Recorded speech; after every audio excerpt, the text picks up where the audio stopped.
Hi everyone, Rob from Docs Toc, joined by my co-host Abbas. Today we have David Amerland. David is a chemical engineer turned business and science writer. He focuses on neuroscience, specifically what motivates us to exercise and make decisions regarding our health. I was so fascinated by his discussion, I ordered his book during the conversation. The book's called Built to Last. Highly encourage you to check it out.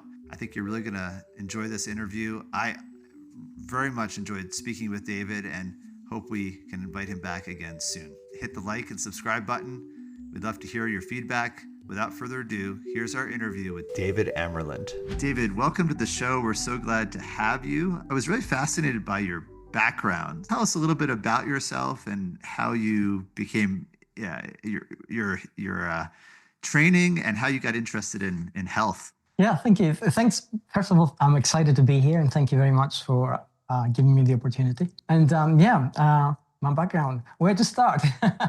I'm a chemical engineer by training. I did my master's in quantum dynamics in laminar flow processes. Then I sort of got into, from there, I was recruited to do science articles for a major newspaper in Britain. So I never got to practice as a chemical engineer. And I put all that knowledge and all those years into effect into writing articles that popularized science for a lay audience. And from there, I sort of went into business journalism for a while. And then I started writing books. And the books were technical in nature. And while I'm doing all that, even before that, around the age of 13, I started training in martial arts, which is my introduction into fitness. I've been training in martial arts and fitness pretty much every day since then. I'm 60 now. And there was only 1 year's break. So we're looking at 46 years where I've been training in some form every single day. And I know it sounds like a lot of dedication and discipline. It sounds amazing on the outside. On the inside is a different picture. Because when we engage in that kind of focus on something which is essentially a stressor, it's essentially a coping mechanism for other things which we feel. So, I mean, for me, I was in Australia. My parents were moving state fairly frequently. I was changing schools. I had no connection to the school, the kids, or the culture. So I was always the outsider. So if you're 13, you're experiencing that. There's a lot of things going on in your head. It's a bit like a pressure cooker. And you look for ways to sort of channel that. And there are various ways available. You can harm yourself. You can harm others. You can engage in coping behaviors which involve substances of some sort. I just happened to find martial arts by accident. I got into it and I liked it. And that became for me the coping mechanism, made me feel good. And that's how I applied it. So although it sounds amazing that I did that for so long, and from those 46 years, 10 of those years were at high level competition, national competitions in Britain and on the international stage. I've got black belt in karate. I've got a black belt in WTF Taekwondo, which is one style. I've got a second degree black belt in ITF, which is a different style. And in each one of these, I started from scratch and worked my way up. And I'm a certified Taekwondo instructor. So all these amazing things are essentially the side effect of that application, which allowed me essentially to balance the storm inside me and achieve homeostasis of some kind. Very beautiful. My boys will love that because both of my boys, I have two boys, 22 and 26, and they're all to martial art, and from the time of them being young, and that they think that really helps sort of control their energy, and it's very healthy for them to do whatever they do. So that's fantastic. And you wrote about 19 books, is that correct? That's right. Yeah, I've written books on search and social media marketing and branding and decision making and intentionality in our lives, and the latest one, which is fitness. On the surface they are, but really they aren't, because all those things are aspects of us. The connective thread in all those books, which fascinates me and which is what I explore every time, is human behavior. Why do we do something in a particular context? Why do we choose not to do something else? What is it that actually drives us? And for a long, long time, we only had experiential things to go by, just the observable phenomena of human behavior, because it's very difficult to sort of take a person apart, never mind it's unethical, and analyze them. But since the last 20, 25 years, we've actually managed through fMRI technology, which is portable, non-invasive, very detailed, to capture the aspects of the human brain thinking while it does things. And also our instruments which basically analyze neurochemistry in the bloodstream and neurobiological differences at cellular level as we undergo stresses. They become a lot better. And they give us a more granular picture of what's happening to us in our mind and our body as we experience something, as we make a critical decision, as we face a personal crisis, as we undergo physical training, which actually puts us in a difficult spot, which we need to adjust. And all these things essentially are like a puzzle. They're pieces of human behavior. And my fascination with this is that if we manage to piece them together, even imperfect as they are right now, they give us a better understanding of our own operating system. They make us better human beings. They make us more capable of behaving better in difficult situations, making better life decisions, becoming better in ourselves and how we operate in relation to other people. So the book, Built to Last, that's the latest one. Tell us a little bit about that. I have not read it yet, but I read the sample on Amazon. And why now? You've been working on this your whole life. What prompted you to write it? Well, that's a great question. Well, I wasn't intending to do anything that had to do with fitness, even though when I started writing about neuroscience back in 2016, when I brought out the Sniper Mind, which is a book essentially on critical decision making under pressure. I interviewed lots of snipers. I looked at neurobiological research on them. I looked at neuroscience, which was groundbreaking at the time. The physical component came through, and it sort of registered at the back of my mind, but not actively at the forefront. And when I did the follow-up, which was intentional, how we live as people in a way that allows us to control our life and control the outcomes and the direction and the trajectory it actually achieves. Again, there was a small physical element to that. It's inescapable. The mind is in the body and the body is in the mind. But what actually brought Built to Last around, this is quite fascinating, is I have a friend who's a policeman, and I have a home gym, and we train together once a week. And he has a home gym, and he trains on his own. And we just sort of train together. It ups the level a little bit. It's a social component, which is very healthy for us. And we talk as we train. And in those discussions, sometimes he would bring an article which had some kind of myth, which we needed to debunk. I discuss some kind of study with him. He's a little bit younger than me, he's 50. So we discussed, the possibilities of age and how we need to train differently our body and our mind for this. And out of those discussions over a period of about 3 years came the spark of the book. So that's how it was born. And then I sort of sent the idea to my agent, and she said, there might be something in this. So that's how it went. How long took you to research and write the book? I had a lot of research from previous books, so it wasn't as difficult, but it took roughly 2 years from beginning to end. I had to sort of get up to speed with the latest research. I had to look at new studies on how the brain interacts with the body when the two are under pressure, when one is under pressure and the other one is not, and how it is impacted. And then I had to sort of draw the conclusions out of that, because the book Built to Last is not prescriptive. It's not the kind of fitness book that you're going to read and it'll tell you, listen, you got to do this, and you got to do this, and you got to do this. Instead, it's more like a key to the code of us. It allows us to understand better, because each one is an individual. Our needs are different. Our backgrounds are different. The way we relate and respond to exercise is going to be completely different. So the book helps us analyze, first of all, our who are you really in yourself? How do you visualize yourself now? How are you going to see yourself 10 years from now, 20 years from now? And then your why.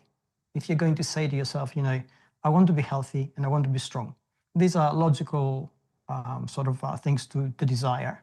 And there's no contention about them. If we get anybody off the street and tell them, 10 years from now, 20 years from now, would you like to be strong? Yes. Would you like to be healthy? Yes. Would you like to enjoy life and feel happy living? Absolutely. Okay. So why don't we do it? So understanding our why allows us to essentially mine our emotions. And emotions drive our decisions. So everything we do is driven by emotional states, which are essentially at a cellular level, represented by neurochemical states, which the brain sort of puts together as a result of stimuli, as a response to stimuli that it actually receives. And there's a feedback look to that. If we visualize something, then we get a top-down approach where the central control unit, which is the mind, essentially tells the body, this is how we should be. And funnily enough, there's a response coming from that at a cellular level again, which is fascinating, because uniquely amongst all the animals, we have this ability to imagine ourselves to be. You know, if you get a tiger and you exercise it, you may get 2 to 3, maybe 4% more power out of it, its performance, but there's an absolute limit to its muscles, which is basically determined by its biomechanics, its DNA, and what it is by nature. And if it doesn't exercise, sure, it won't have the 3 or 4%, but it's not going to be weak. It's still going to be a tiger, capable of incredible strength. We are not like that. We can say to ourselves, this is how I want to be. And if we really feel it, then a lot of things change inside us, which make us capable to be more focused, more motivated. That's our mind. But there's also a better response from our body. We can get our body to respond better to the things we do. We get our body to make us feel better in that. And that creates a biofeedback loop that affects our motivation. So feeling good at something, the reward system in our head is activated, and we tend to do more and more of that. In the book, you described the fitness paradox, and I think you touched on it there just a few moments ago, but could you describe what you mean by that? Yeah, of course. Okay, it's really funny, right? We look at how, I mean, if we take, again, any kind of fitness-related question, do you want to be fit and healthy in who you are? Do you want to manage your weight better? And we're not talking about being super fit or anything, but we're just talking about positive things. Everybody will agree that, yes, this is a good thing, this is how they want to be. At the same time, we fail amazingly badly at this. We know that the World Health Organization projection for 2050 is that 50% of the global population of adults is going to be overweight, and a significant percentage is going to be obese. We know that in the United States, 35% of the population trains less than 3 times a week. We know that in the US, right, they spend $286 billion a year on fitness, and they underuse it so badly. And globally, we spend almost $1 trillion a year in fitness. And again, we fail at that.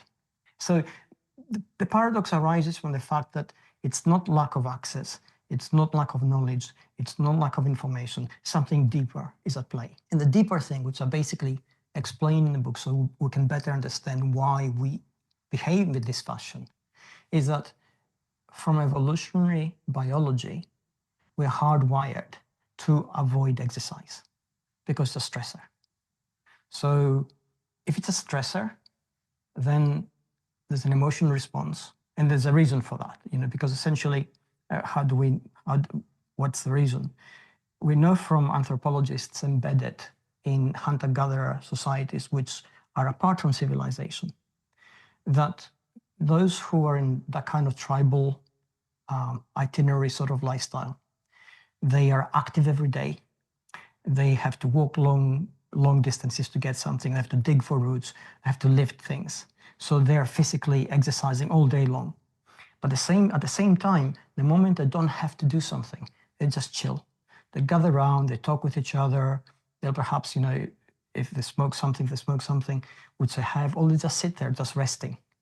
And this is a natural response of the body in an environment that's adversarial to it, to allow us essentially to conserve energy so that we can survive. It says life is going to be hard, so you don't have to make it willingly harder. You need to conserve energy, repair, rest, recuperate, so that you can function properly in that environment. We're not in that environment anymore. I can quite easily spend 10 hours a day looking at a screen and typing away. The refrigerator is like 10 steps away. It's got 10,000 calories in it. So I can just reach for that. And we're all in the same boat. So we have an easy lifestyle that doesn't task us. We have that natural aversion to stressors, which is natural enough. And when it applies to exercise, we tend to avoid it. We have all these excuses. At the end of the day, I've been exercising all my life. And I can still feel at the end of the day, when I want to go and exercise, my brain tells me, there's a little bit of work, or you can do that and you can exercise tomorrow. Or you're tired today, what a day. Maybe put it off. Twice as hard tomorrow, which we know realistically, it's not going to happen. I'm only going to exercise the same amount of time, more or less. So if I feel that, and I've been training all my life, I totally get how strong that aversion is in somebody who doesn't do it. And now they have to also break their daily routine, where they sit in front of the TV and they chill a little bit and let their mind sort of float, and they mentally recharge, but their body doesn't actually get to exercise.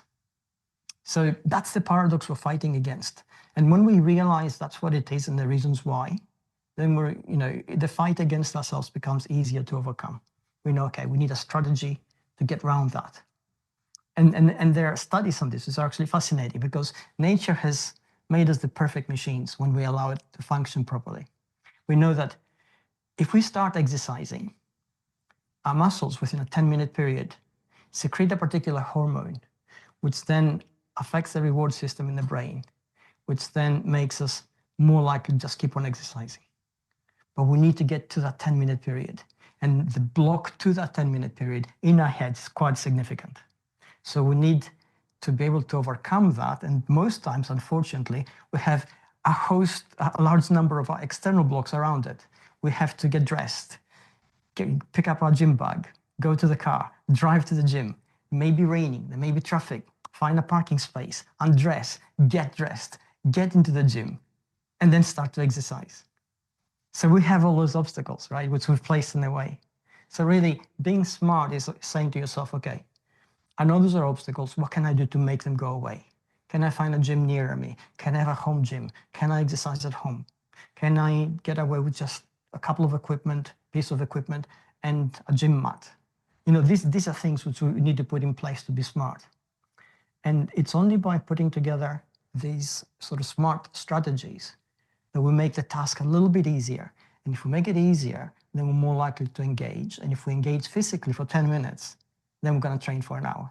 Very nice. Well, as you said, you don't need to have equipment. You can do simple like martial arts, stretching, just in your own, in your own bed, or just in your own privacy, your bedroom. So I highly recommend to my patient that when you get up in the morning, at least do 5-10 minutes stretching before you go to bed. And that's at least the start at the beginning. And as you said, our mind is lazy, and the more lazy we get, the more deconditioned, and it's tougher hole to get up to going. So this is fascinating that you make it so simple and make it people. It's really the motivation. Did you interview, or did you do any neuroscience for this book about neurophysiology and muscle, or it was your own independent studies? I subscribed to a number of universities because of my my degree and I get some research at the pre-publication stage, which alerts me to what's coming up. And then I go into all the published data and I go through that. And for this particular book, I didn't have to do any more, I didn't have to do any live interviews. There's a massive amount of research which is available right now. And it's coming out from all these different areas. And what is fascinating is that it is what the data is telling us is some of the things which we knew before, but we knew them only experientially, or we had anecdotal evidence and no data to really support it. And now we begin to see that this top-down approach where the brain tells the body something very specific, and then the body responds in kind. And then the bottom-up approach where the body, through movement, essentially, and through sensation, can alter the states of the brain. We begin to see that data come together in a more concrete way, which is, it's absolutely mind-blowing.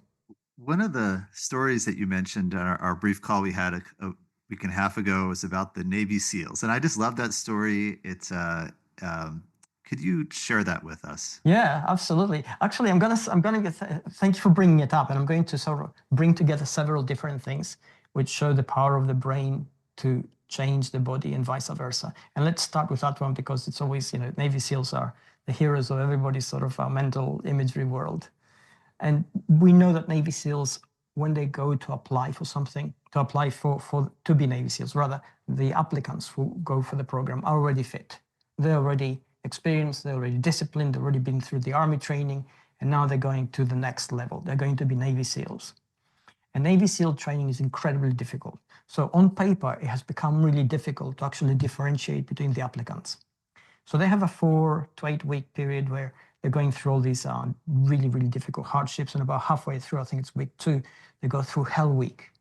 And Hell Week is designed specifically to take you to the absolute edge of your physical and mental resources. It's designed to break you. And what they see in that period is that 75% of the applicants, which is a significantly large number, drop out, and 25% make it through. So they the army is very interested to find out, what's the difference, because we can't tell. The person who dropped out is not significantly fitter or bigger or faster than the person who made it. So what's the difference here, or vice versa, right? So they couldn't actually see it. So they gave to Stanford University this study to do on 174 Navy SEALs. And they followed them through up to the point where they basically dropped out. They went through a barrage of questionnaires. They looked at psychometric tests, trying to understand what the difference is. And this is what it came down to. Essentially, those who dropped out, in their head, understood that the program they were going through, the physical training, was exceedingly hard. It was grinding them down. It was wearing them out. And they felt it was beating them. It was diminishing them. And the 25% actually made it through, had the same sensations. They felt it was exceedingly hard, tremendously difficult, it was grinding them down, and it was making them stronger. So essentially, it was a perception between those who made it and those who didn't. And this is the classic, is the glass half full or half empty experiment. The glass is always 50%. But those who see it as half empty, they treat it differently. They perceive the world around them differently. They perceive what is happening to them in relation to that differently. And that elicits different responses from their brain and their body, which essentially affect their performance at a measurable level. And those who are optimistic, they again have access to resources in their brain and their body, which allow them to pass through a point where you think, it's not really materially practical for a person to do, and they do it. So it's really, really amazing that just a tiny difference in perception can make such a big difference. But there's another thing on this, where essentially Harvard University in 2007 looked at 84 hotel maids from 7 different hotels. And they separated in 2 groups. One is a control group, one is a study group. And they basically, in the study group, they went through in detail and they told them, and they showed them how the things which they do every day are essentially making them fitter. And the other group, which is the control group, they told them, we're just starting to see what you do. Before they started, they looked at all the biomarkers, which are weight and blood pressure and BMI and waist to hip ratio and muscle mass, etc. So they followed them through for 8 weeks. And at the end of the 8 weeks, the group that had been told that what they do is exercise had shown a 12% improvement in all the biomarkers. They were lighter in weight, they had better muscle mass, their blood pressure was lower. And the group that actually weren't, it just went through the motions of working like every other day. They showed no difference. So this is the kind of thing that shows that what we perceive becomes real for us. So the group that actually had been told and shown through examples how their work consistent was essentially exercise and would affect them physically, accepted that and changed their perception of what they were doing, even though they were doing the same things every day. The hotel mates, are those like co-workers? Is that what that would be the American equivalent of I'm just not familiar with that term, hotel mates. Oh yes, it's the hotel staff. The ones who cleaners, the ones who do all the cleaning, and then you have little trolleys and they change all the rooms, they change the bedding, menial work, right? Which we see in hotels and we never sort of think about.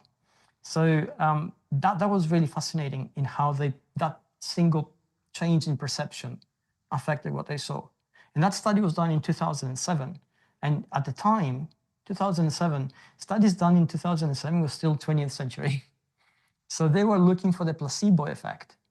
But with what we know today, we totally understand that a change in perception constitutes a change in reality, which then is reflected in a change in our performance.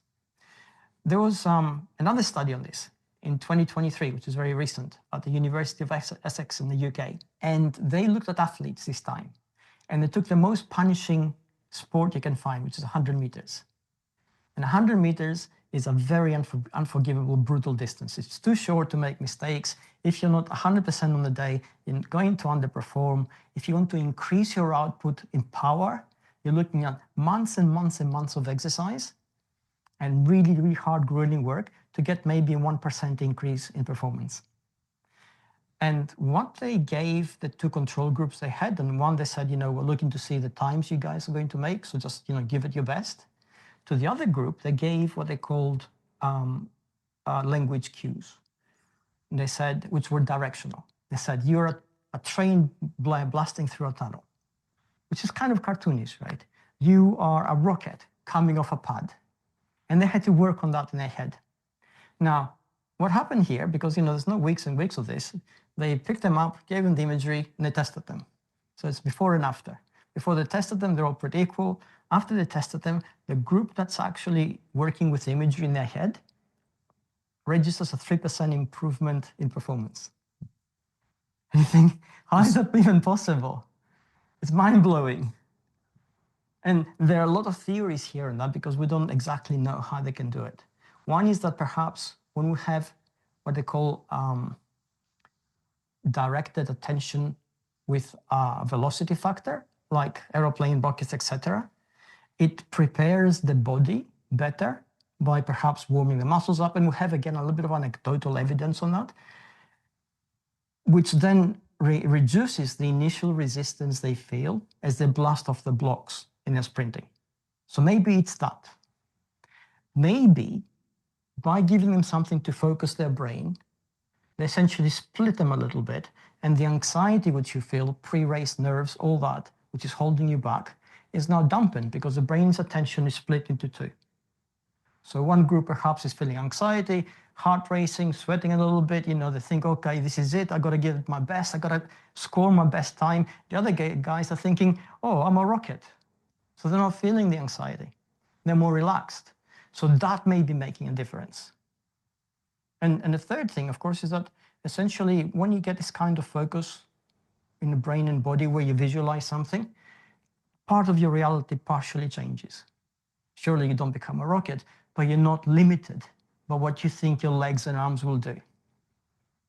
And that, again, has to do with the perceptual fatigue factor, which we know that if we test muscle fibers in the lab, they will always be able to produce 50% more power than their fatigue point.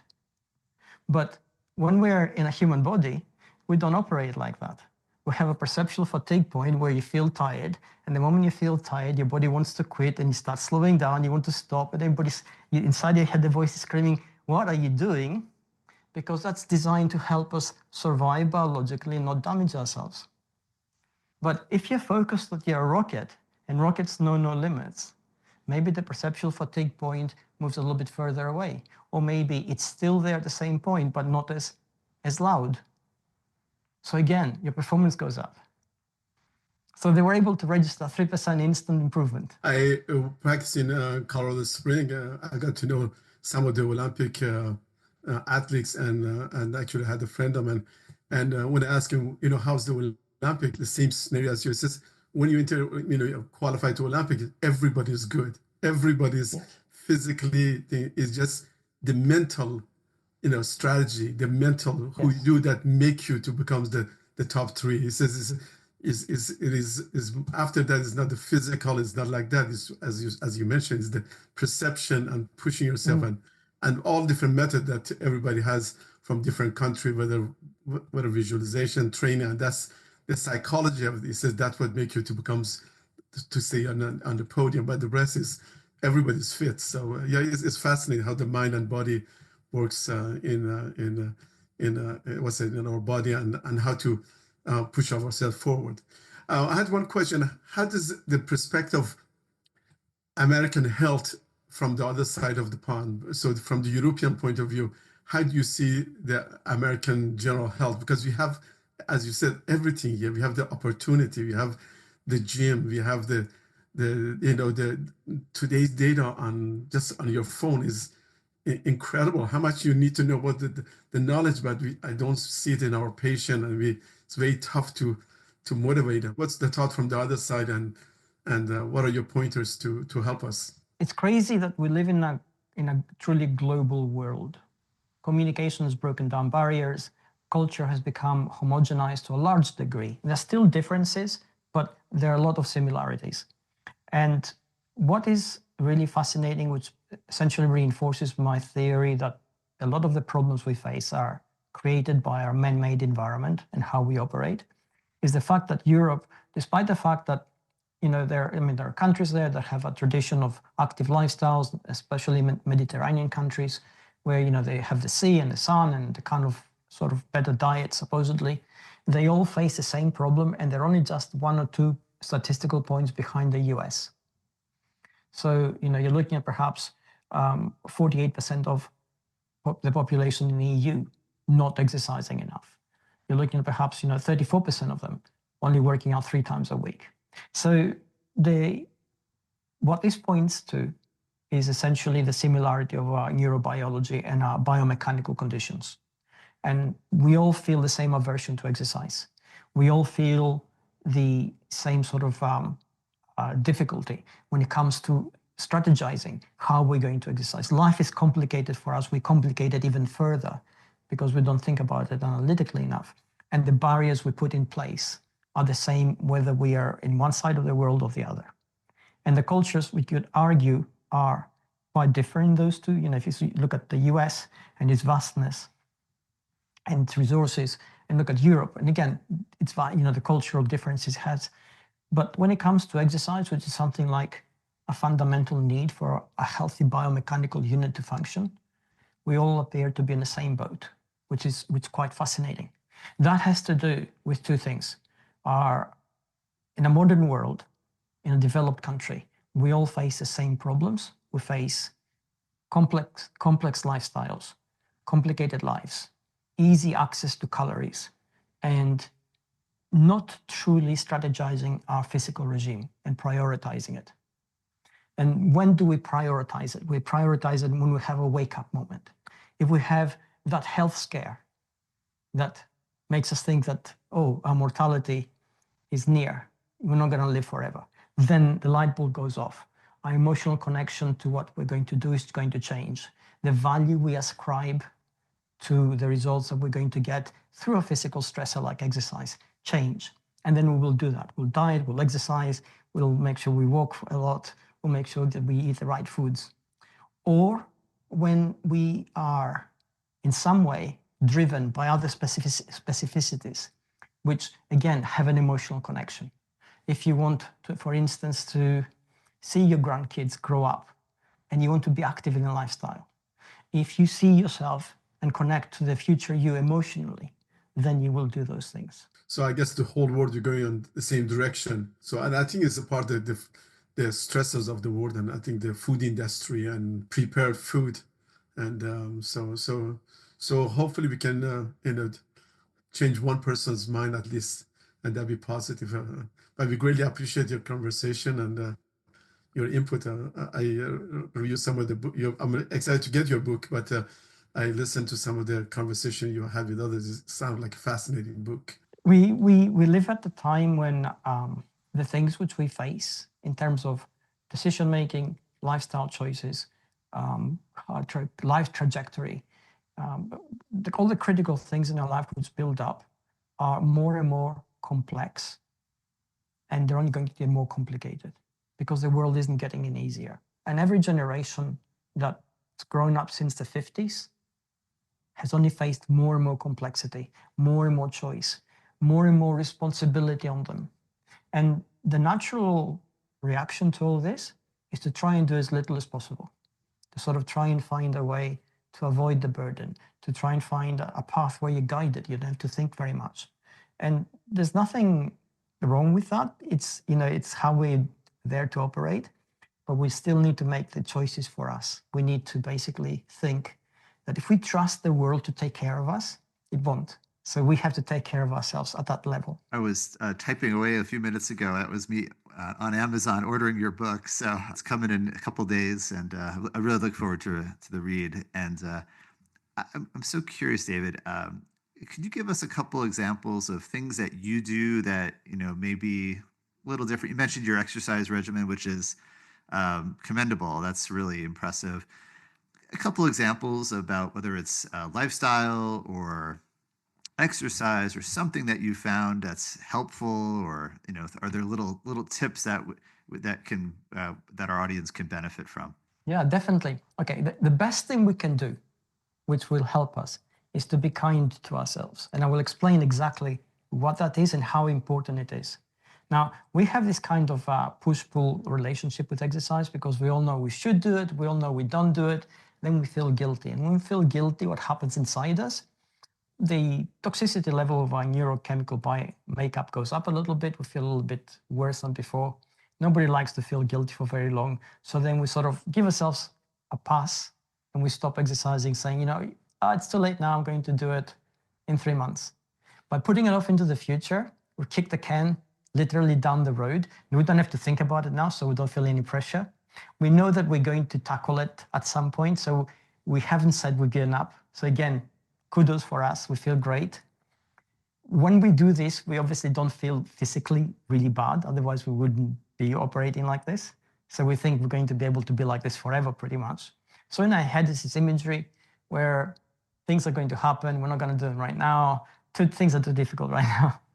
And we sort of, put this decision off for as long as possible. And this is what I usually do. I try to make myself accountable to myself, but also kind. So I know that my life is hectic. There are things I don't control. There may be times when I'll have to go to bed late, and maybe times when I'll have to be away from home for a couple of days. So the thing that I've made it easy for me to exercise by having a home gym is great because it takes away travel. It's fully equipped. And really, we don't need equipment. And I thought about it for a long time. If you have a couple of, you don't need anything. But if you have a couple of barbells, great. Dumbbells, sorry, great. But by having equipment, what happens is that I can make it easy for myself to exercise when I don't want to. So on a day when, I'm really, really low in energy, I've been stressed out, I'm tired, and I think I still need to exercise, I can walk on a treadmill and watch Netflix at the same time for an hour.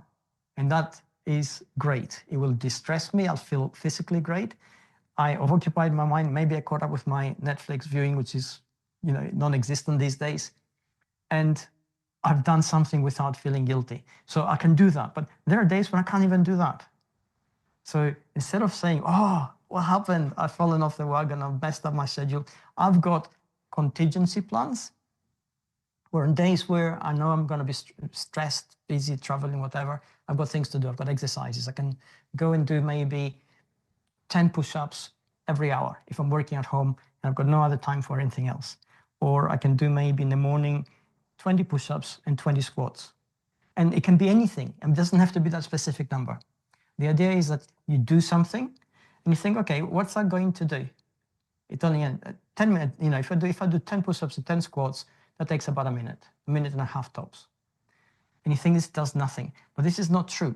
The body can't differentiate between an hour's training and a minute's training. The neurochemical changes in the bloodstream are going to be the same. The changes in the hormonal profile of some of the major organs are going to be exactly the same. The feel-good factor inside us, because we move the body and those neurochemicals impacted into the mixture of things going on inside our body, is going to be the same. And we know for a fact from tests that if you only do one minute a day, every day, you're not going to show significant change in your physical makeup, but your fitness level overall and your biomarkers are going to be a lot better than if you didn't do that 1 minute a day. So we're looking in the course of a year, 365 minutes, it's about 5.5 hours of exercise. Nowhere near enough to keep us fit, but it will keep us healthy. So by having these strategies in my head, I stop feeling guilty. I don't say to myself, oh, you failed, which is really bad. I don't say, oh, you're backsliding, or you're losing out, or you're getting weaker. All the negative self-talk that's there, which holds us back. Instead, I say, okay, all I've got time for today are 10 squats, 10 push-ups. I'm going to hit the shower and get on with my day. And I feel good about having that plan. So it's having smart things like that. I've got a friend of mine who travels, and we had this discussion. And he's, I was going to say he's a kitchen fitter, but he's not. He basically works with a really top-end material called Korean. Don't know if you know it. Okay, it's made by DuPont. It's amazing stuff. really technically skilled job, and he travels all over the country doing it. And some days he simply hasn't got even time for that 1 minute. And we discussed it. I said, you haven't got time. He goes to me, if I do that 1 minute, I'm going to be like 5 minutes coming out of the house. And if I hit the traffic, then what's supposed to take me 20 minutes is going to take me 45 to 50 or 60 minutes. And then his whole day begins. So I said, okay, you haven't got a minute. So what are you going to do? And he thought about it. And this is what he does now. He does it consistently. On those days he can't exercise, he'll park 10 minutes away from his meeting or the place he's going to. So suddenly he's incorporated 20 minutes of walking back and forth on one meeting. And sometimes he'll have 5 of those in a day. So now he's got 100 minutes, which he doesn't feel is exercise. And that's being smart. It's basically a choice he strategized, that he incorporated, that makes him feel not guilty when he fails to exercise. And it's actually made him fitter, because a lot of, it adds up. Yeah. So it's being smart like that, that we actually need to operate in such a way. If you give advice to your friends or our audience for longevity and happiness, what are the top few things that you can give them? So, because it's exercise, not only one thing, it's just a whole, spectrum of life, and for happiness and all of that. So what are your top, 4 or 5 things that for longevity we should be engaging to put this whole kind of puzzle together? We need 3 fundamental things in order for us to age well, so that as we grow older, our body doesn't become feeble.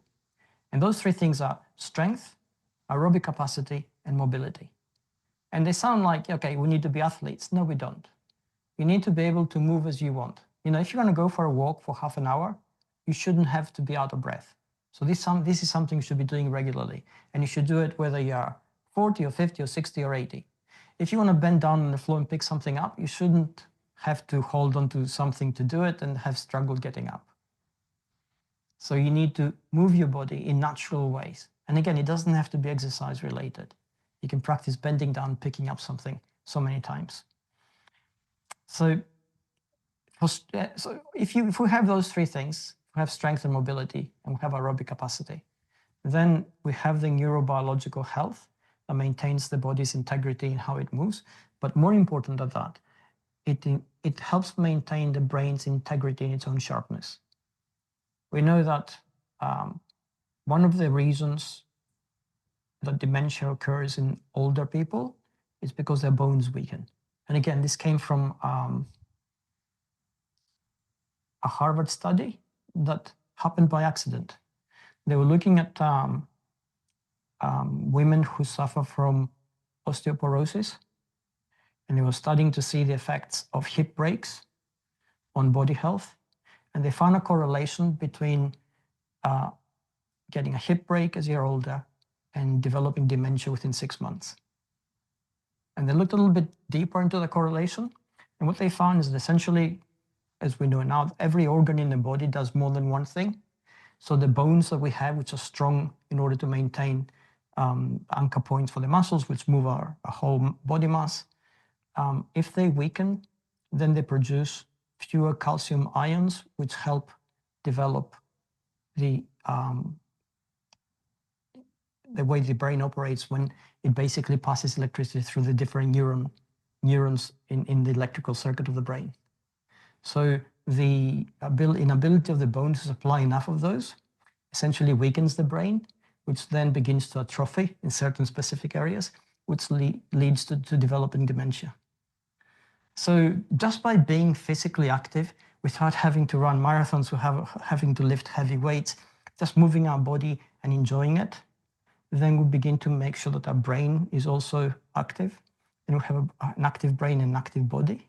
And then we're more likely to experience happiness in life, the fullness of life, happiness in being alive, and that makes us just more capable, fully human beings, really. That's really interesting. I never thought I must think about this stuff differently, because now 1 minute of exercise, bone health, and dementia.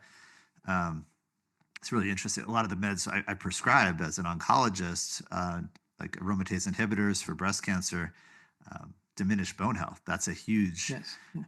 factor. And we actually have seen a higher rate of dementia in women who are prescribed these medicines. It's not a huge effect, but it's there. We see the body now as it's a machine that's basically, it's an efficiency machine in many ways. Every organ we have does more than one thing and impacts more than just one area of the body. And the whole body-brain thing is integrated.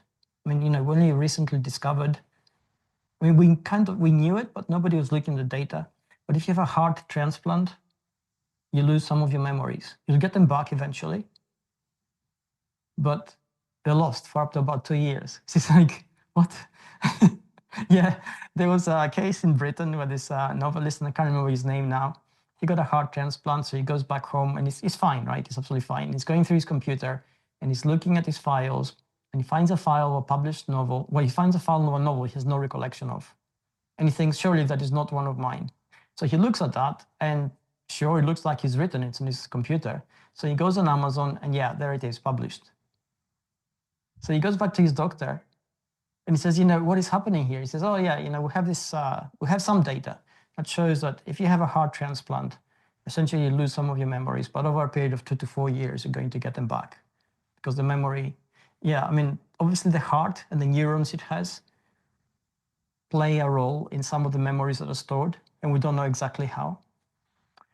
And the brain has memories. It's crazy, right? But we know this now. We know that essentially there's no part of us we can willingly sacrifice or replace without some kind of implication later down the line. That actually was seen in a patient with even going cardiac bypass. Through the bypass machine, there's not as much pulsation as our heart does. And some of the emotional state on post bypass is very complex and is very understudied. That and I've seen some of my own colleagues that they had a bypass and they felt like emotionally have completely changed. And whether this is during the flow of because during the bypass the blood most is continuous, may get rid of the toxins, or there's a lot of phenomena going on just by changing the physiology to the brain. And that for most people they don't see it, but some people they feel drastically after that. Yeah, that's fascinating. All our organs be connected together, so it's a whole complex diet. I think exercise, sleep, and all other things are all integrated. And I'm so glad you brought this up, because we change one little bit and it has a cascade of other effects. That's why it's so important to be kind to ourselves. Coming back to what I said earlier, if we beat ourselves up for everything we do wrong, and we do many things wrong each day, we are basically driving down our brain's capacity to cope with stress, because we're adding to it ourselves. We're reinforcing negative perceptions of ourselves, so we are self-limiting. And we're also, in practicality, increasing the toxicity inside us. We are increasing how bad we feel physically at a cellular level. So just saying, okay, I didn't do this. It's no biggie. I'm going to find a solution and I can do that. And if we just take this approach, immediately the pressure we feel is relieved. We feel better in how we do. We feel more capable, we feel smarter.